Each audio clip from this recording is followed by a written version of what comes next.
School life মানে আজকে half কালকে মাপ পরশু বাপরে বাপ। স্কুল লাইফ মানে বিরক্তিকর সাদা শার্ট আর সেলাই করা কালো প্যান্ট। স্কুল লাইফ মানে ব্যাগ ভর্তি মিথ্যা কথা। স্যার বাড়ির কাজ করছি কিন্তু খাতাটা ভুলে রেখেই আসছি।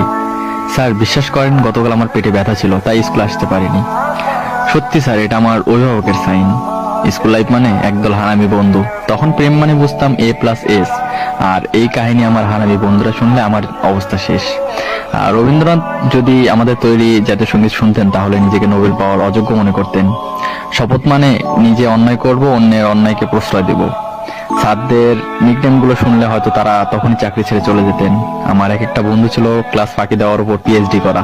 নিজেকে অনেক বড় সন্ত্রাস মনে করতাম যখন আমি স্কুলে না আসা সত্ত্বেও আমার হাজিরা অন্য কেউ দিয়ে দিত। স্যারও আমাকে মারছে। স্যার কিছু না বলার পরে তাকে মারার পরে পানিশমেন্ট হিসেবে কান ধরে দাঁড়িয়ে থাকা।